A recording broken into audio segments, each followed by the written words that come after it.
Dear DJ RG, ako po si Den Michael, Tubong Bungabong Oriental, Mindoro, grade 11 student. At mas kilala ako DJ sa palayo kong Denden. Pangarap ko pong maging engineer, gaya ng namayapa kong ama. DJ may kaya ang pamilya namin. Kahit nung nabubuhay pa si Papa at nagtatrabaho bilang engineer sa isang construction company sa Maynila. May mga ari-arian at negosyo na silang naipundar ni Mama. Hindi kailanman naging balakid sa amin ng salapi. Bunso ako sa 4 na magkakapatid. Meron akong 3 ate. Nag-iisa akong lalaki at 10 years ang agwat namin ng sinundan kong kapatid. Akala ko noon spoiled ang mga bunso. Sentro ng atensyon, mas pinapaboran kesa nakakatandang kapatid. Ngunit lumaki akong iba ang trato sa akin ni Mama at ng mga kapatid ko kahit magkasama kami. Parang may pader na nakapagitna sa amin. Si Papa lang ang naging kakampi ko sa buong buhay ko. He was always there for me, DJ. Through highs and lows. Si Papa ang nag-spoil sa akin. Hindi niya ako nakakalimutang dalhan ng pasalubong sa buwan ng uwi niya sa Mindoro. Kada uwi niya, lagi siyang may bitbit na bagong sapatos, damit at laruan. Tuwing kasama ko si Papa DJ, doon ko lang nararamdaman na may pamilya akong nag-aalaga sa akin. May pamilya akong nasasandalan sa lahat ng oras. Minsan tinatanong ko sa sarili ko kung bakit iba ang pakikitungo ni Mama at ng mga ate ko sa akin. Kasi DJ, ni minsan, hindi ko naramdaman na mahal nila ako. Nakikita ko namang malambing si Mama kina ate. Lagi silang nagbibiroan. Pero pagdating sa akin, nag-iiba agad ang mood niya tuwing nakikita ako. Nang tumuntong ako ng junior high school, nagsimula ako maging curious sa mga bagay-bagay. At one point, nakumbinsi ko ang sarili ko na baka ampon ako, DJ. Kamukha ko naman sina ate. Kung may pagkakaiba man sa aping 4, ako ang pinakamaputi sa lahat. Mas matangkad ako, which I thought na normal naman dahil lalaki ako. Pero every time na napapagalitan nila ako o nabubulyawan, nagsiself-pity ako, DJ. Pakiramdam ko, mag-isa lang ako. Walang kakampi. Doon ko mas napifeel na estranghero ako sa sarili kong pamilya. Natotoo nga siguro ang hinala ko na ampon lang ako. Nagja-justify ko kung bakit parang ang layo-layo nila sa akin. Kung bakit sa bawat parangal na nakukuha ko sa school, wala si Mama o ni isa sa mga kapatid ko ang nagsasabit sa akin ng medalya. Kung bakit tuwing birthday ko lang din naghahanda si Mama. Samantalang sa mga kapatid ko halos bumaha ang pagkain at mga regalo. Kung bakit ni isang beses, hindi man lang ako niyakap ni Mama. O binibaby kapag may sakit ako, gaya ng ginagawa niyang pag-aalaga kina ate. Hindi ko naramdaman, DJ, kung paano lambingin at sabihan ng I love you, bunso. Samantalang halos araw-araw kong naririnig na sinasabi yun ni Mama sa mga kapatid ko. Minsan ako nagkaroon ng lakas ng loob na itanong kay Papa ang dahilan. Ngunit lagi niya lang sinasabi sa akin na pagpasensyahan ko si Mama dahil baka aburido sa pagmamanage ng negosyo at baka pagod, baka wala sa mood, at lahat ng rason ng pwedeng sabihin ni Papa. Alang-alang kay Papa DJ, hindi ko na sinubukang alamin pa ang totoong dahilan. Sinanay ko ang aking sarili na tratuhing parang hangin sa bahay. Gayunpaman, hindi ako nagtanim ng sama ng loob kay Mama at sa mga ate ko. Pinagbuti ko ang pag-aaral ko. Consistent honor student ako buong junior high school years ko. Nag-focus ako sa academics. Pinurso ko rin ang pagiging student journalist para mahasa ang writing and communication skills ko, DJ RG. Kung saang lugar na ako napadpad para lumahok sa mga competition. Ginawa ko lahat yon para maging proud sa akin sina Papa at Mama at mga kapatid ko. Ngunit lahat ng achievements ko, baliwala lang kay Mama. Hindi niya magawang tingnan ang mga certificates na natatanggap ko. Unti-unti, nawala ang confidence ko.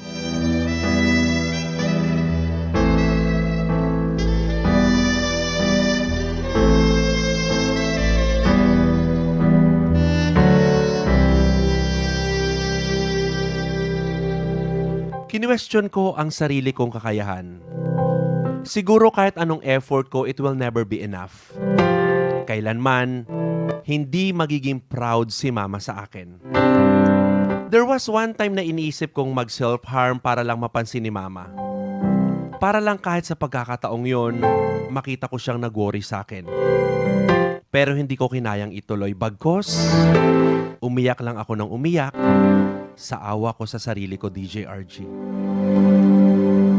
Kung bakit kinailangan kong mamalimos ng atensyon at pagmamahal mula sa aking ina. That same day, natanggap ko ang pinakamasamang balita na narinig ko sa buong buhay ko. Na cardiac arrest si Papa habang nasa trabaho. We were told malala na ang kalagayan niya. Lumuwas kami sa Maynila para makita siya sa hospital. At doon ko nakitang vulnerable si Mama at mga kapatid ko. Habang isa-isa silang pumapasok sa ICU para magpaalam kay Papa. Pakiramdam ko, DJ, para kaming mga kandilang nauupos habang hinihintay ang sandaling kinakatakutan namin. Tinapat na kasi kami ng doktor na hindi na rin magtatagal si Papa.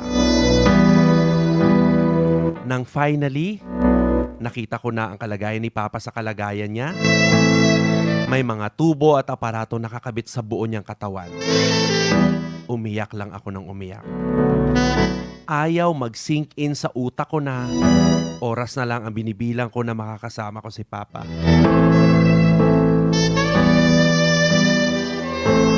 Buong buhay ko, siya lang kasi DJ ang naging kakampi ko. Siya lang ang laging nag-I love you sa akin. Siya lang ang nagpaparamdam sa akin na karapat dapat akong mahalin bilang anak niya.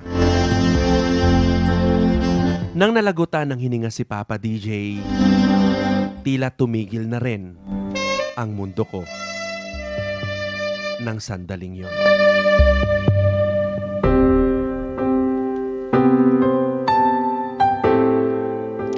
Sa gitna ng palahaw ni Mama at ng mga kapatid ko, tahimik lang akong umiiyak. Parang batang humihikbi dahil nawala ng paborito nitong laruan. And that time, I felt truly alone. Pagkatapos ng libing ni Papa, pinilit naming ibalik sa normal ang aming buhay. Maraming pagkakataon, DJ, na umiiyak pa rin ako pero kailangan kong tanggapin na wala na si Papa. Ngunit kasabay ng pagkawala ni Papa, tila tuluyan na ring nawala si Mama sa akin. Naging estranghero ako sa sarili naming bahay. Outcast sa pamilya. Parang tinrato na nila akong patay gaya ni Papa. Matapos ang ilang buwan ng pagtitimpi, ng maraming bakit, ng mga tanong na hindi nabibigyan ng kasagutan. Sa wakas, ay nalaman ko ang buong katotohanan mula kay Mama. Dahil anak ako sa labas, DJ RG. Bastardo. Bunga ng pagtataksil ni Papa.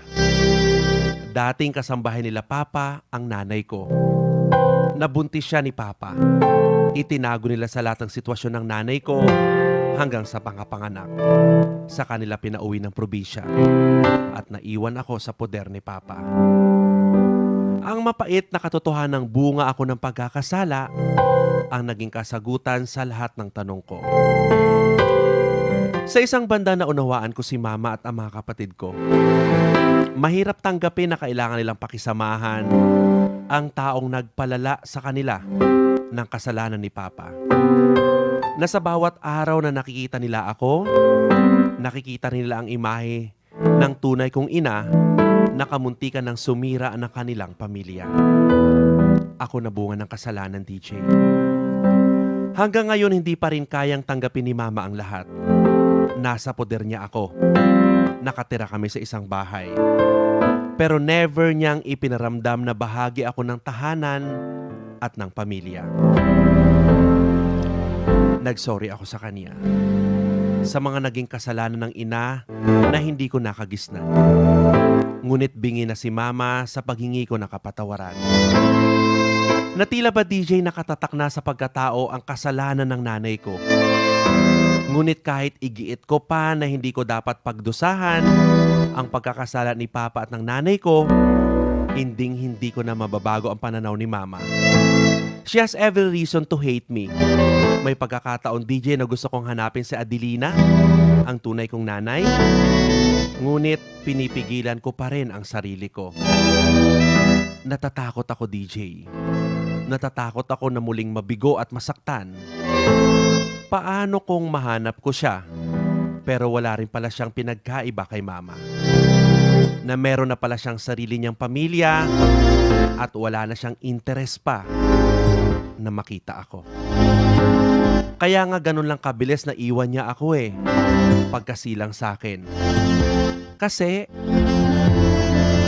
kung may pagmamahal pa siya sa sanggol na isinilang niya 17 years ago, sinubukan niya malang sana anahanapin ako.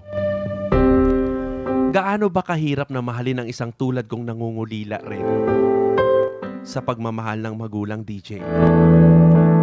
Finding out the truth about my biological mother made it worse. Nakakatawang isipin na meron akong dalawang ina pero uhaw pa rin ako sa kalinga ng isang nanay. Salat sa pagmamahal ng magulang.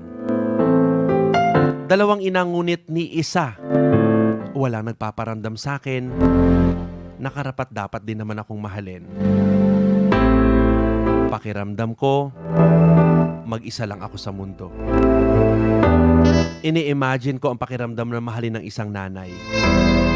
Yung nanay, DJ, na magiging proud sa akin at sa mga achievements ko. Yung ina na walang pagsidla ng saya tuwing umaakit ako ng entablado. Yung ina na labis na nag-aalala sa simpleng sipon o ubo. Yung ina na sisiguruhing may bimpo ako sa likod bago pumasok sa school. Yung ina na makikinig sa mga problema ko. Makikiiyak kapag umiiyak ako.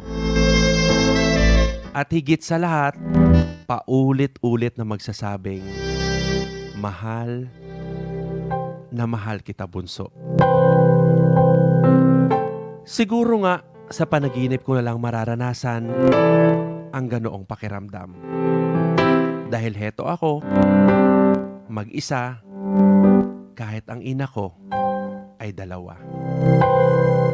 DJ RG, mahirap, pero pilit kong kinakaya. Ngunit gaano man ka-imposible ang sitwasyon ko ngayon, I'm still hoping na someday I'll get to experience that kind of love. A mother's love. Ang pagmamahal na kukumpleto sa aking buong pagkatao.